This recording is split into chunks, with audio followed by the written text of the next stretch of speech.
name is Austin Urasek, and today I'm here with the new esteemed music artist. What's your name? I am Tripp Cat, but you can call me Astrid. Well, Astrid, that is a very creative name. What kind of music do you make? I'm a multi-genre music artist. However, I specialize in conscious rap and punk if I had to narrow it down. That's interesting. So I hear that you're soon to have an album fully released. So what kind of topics and stuff do you delve into in this album? Well, the genre for this debut album is rap, and the topics surround Tupac, the state of our society, the American government, as well as some other less controversial, more common topics. That sounds promising. So, I wish you the best of luck, obviously. And so, I understand that you have taken the time to write a fascinating letter. So, what is this letter about? Who is it addressed to? And just kind of speak on what your mindset was behind writing it. These are all topics that we're going to dive into in this interview, as well as a sneak peek to the new single, Tripp Cat, here is soon to release. So without further ado, let's begin. To start with, who'd you write this letter to, and what's it about? Well, my letter is addressed to the punk community. It surrounds the topics of bringing back the punk movement, as I personally believe it's lost its meaning over time. Interesting. What do you mean by that? Well, I view punk as an ideological movement and a system for inclusion for those part of the movement. However, in the past few decades, the movement has become more aesthetically and musically driven or focused. It's a lot more political than one might think. So then what kind of ideologies would you say the punk movement is surrounded by, and how is this a system for inclusion?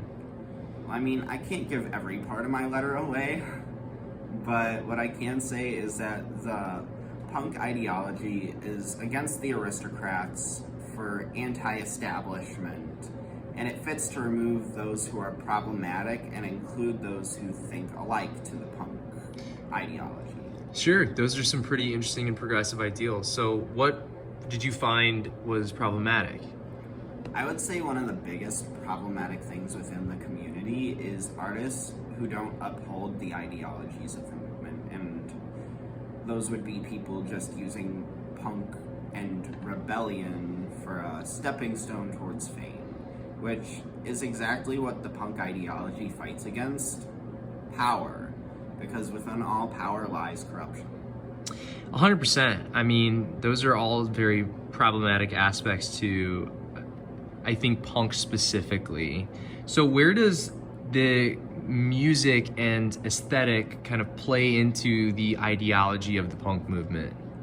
In all originality of the movement, the music and aesthetic served as a purpose for being non-conforming to society. It in itself was meant to be dramatic, different, and make people look at it. It was a system for getting our message across to people and make them question their everyday lives. To make them ask, is this a society I really want to be a part of? Am I okay with losing my individuality? And overall, to make them question their government. These are all things that are going to be addressed within my new single that I'm releasing soon as well. That is a lot. And I can definitely feel your passion for the punk movement and your love for it. So what you're saying is that the music and aesthetic are just ways to accentuate the ideas of the movement. Yeah, pretty much. So can one be punk without the music and aesthetic? Most people in the community would say no. However, I completely disagree with that stance. I believe anyone and anything can be punk as long as it or they stand for the ideologies of the movement. And I believe that's why punk music as a genre was able to expand into so many different kinds of punk and be so versatile, because it's not just a movement or an ideology. Punk is a way of life. So when you started writing this, what were some of the inspirations that you drew on to kind of follow through with this project? Well, I've always been passionate about punk, the punk movement itself. I always delved into the history of it, and I've noticed an issue that I want to help move past. And I suppose this would be probably bringing me back to the peak of the interview, where I introduce the new song I'm releasing. It's going to be a single called We're Bringing Back Punk. That's awesome. Well, I wish you the best of luck. This has been Tripp Cat, and we are all very, very excited to hear the release of your new project. All right. Nice. I really rise.